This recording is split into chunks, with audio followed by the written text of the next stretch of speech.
कहानी एपीजे अब्दुल कलाम। कौन थे एपीजे अब्दुल कलाम? एपीजे अब्दुल कलाम का जन्म तमिलनाडु के रामेश्वरम के धनुषकंडी गांव में 15 अक्टूबर 1931 को हुआ था। उनका बचपन संघर्ष से भरा रहा है। कलाम साहब हमेशा सीखने की कला को महत्व देते थे। वो बचपन में अखबार बेचते थे क्योंकि उनके परिवार के पास ज़्यादा पैसे नहीं थे और न ही उनके पिता जैनुलाब्दीन ज़्यादा पढ़े लिखे थे। कलाम साहब 5 भाई बहन थे। एपीजे अब्दुल कलाम की प्रारंभिक जीवन क्या है? कलाम साहब ने 5 साल की उम्र में पढ़ना शुरू कर दिया था। उन्होंने रामेश्वरम से शुरुआती शिक्षा प्राप्त की। कलाम साहब को उड़ना पसंद था, जैसे खुले आसमान में चिड़िया उड़ती है, और उड़ते हुए चिड़ियों को देखकर ही कलाम साहब ने तय किया कि उन्हें विमान विज्ञान के क्षेत्र में जाना है। उनका चाहत पायलट बनने की थी, लेकिन ईश्वर ने उनके लिए कुछ और ही रच रखा था। ईश्वर में कलाम साहब की एंट्री।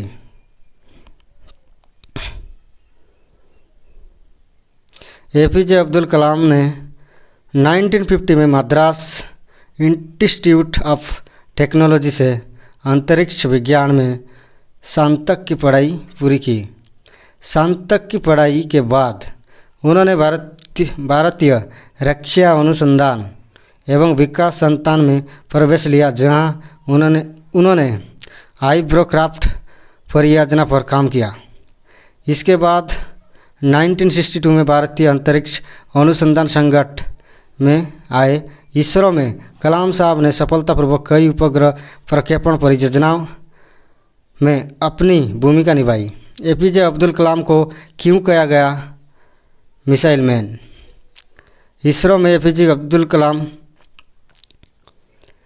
ने परियोजना निदेशक के तौर पर भारत के पहले स्वदेशी उपग्रह प्रक्षेपण यान SLV-3 के निर्माण में महत्वपूर्ण भूमिका निभाई थी।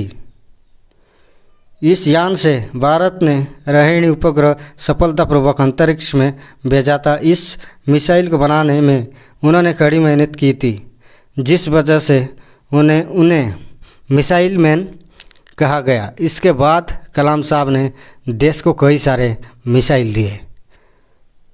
पोखरण से भारत ने दुनिया को दिया था संदेश। एपीजे अब्दुल कलाम जुलाई 1992 में वे भारतीय रक्षा मंत्रालय में वैज्ञानिक सलाहकार बने। कलाम साहब के नेतृत्व में भारत ने 1998 में पोखरण में अपना दूसरा सफल परमाणु परीक्षण किया और इससे पूरी दुनिया को महाशक्ति बनने का एहसास दिलाया। इस मिशन में कलाम साहब ने अभूतपूर्व योगदान दिया था। कलाम साहब का राजनीतिक सफर। एपीजे अब्दुल कलाम 18 जुलाई 2002 को देश के 11वें राष्ट्रपति बने। राष्ट्रपति बनने के बाद भी कलाम साहब के स्वभाव में कोई बदलाव नहीं आया और इसी के बदौलत उन्हें जनता के राष्ट्रपति की उपाधि मिली। कलाम साहब ने राष्ट्रपति भवन के दरवाजे जनता के लिए खोल दिए। ऐसे कोई किस्से हैं जब राष्ट्रपति भवन में उनके साथ कई आम इंसान या किसान खाना खा रहे होते, तो कभी पुलिस वाले से वे बात कर रहे होते। कलाम साहब 2007 तक राष्ट्रपति रहे। राष्ट्रपति के पद से मुक्त होने के बाद एपीजे अब्दुल कलाम ने देश के विभिन्न कॉलेज संस्थान में काम किया। उन्होंने लोगों के बीच रहना पसंद किया। वो हमेशा देश के नागरिक से मिलते थे। कलाम साहब ने कई पुस्तकें लिखी। उनकी पुस्तकें लोग के बीच काफ़ी लोकप्रिय हुई। कलाम साहब का सपना 2020 तक भारत को शक्तिशाली और आर्थिक रूप से समृद्ध बनाना था। एपीजे अब्दुल कलाम को मिले मुख्य पुरस्कार। कलाम साहब के 79वें जन्मदिन को संयुक्त राष्ट्र ने विश्व विद्यार्थी दिवस के रूप में मनाने की घोषणा की थी। इसके साथ ही उन्हें भारत सहित दुनिया भर के देश ने कई पुरस्कार से नवाजा। भारत सरकार ने उन्हें 1997 में भारत रत्न, 1981 में पद्म भूषण और 1990 में पद्म विभूषण से सम्मानित किया था। 2014 में डॉक्टर ऑफ साइंस एडिनबर्ग विद्यालय ब्रिटेन और 1998 में वीर सावरकर पुरस्कार भारत सरकार ने दिया था।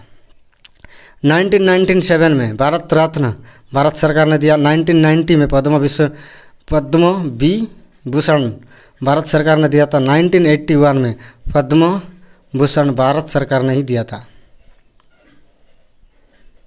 एपीजे अब्दुल कलाम का निधन। एपीजे अब्दुल कलाम का 27 जुलाई 2015 की शाम की निधन हुआ था। वो भारतीय प्रबंधन संस्थान शिलांग में रहने योग्य ग्रह एक कार्यक्रम में लेक्चर दे रहे थे, तभी उन्हें दिल का दौरा पड़ा और वो बेहोश होकर गिर पड़े। उन्हें अस्पताल ले जाया गया, लेकिन 2 घंटे के बाद ही उनका निधन हो गया। और इस तरह 27 जुलाई यानी कि आज ही के दिन कलाम साहब ने 84 वर्ष की उम्र में दुनिया को अलविदा कहा था।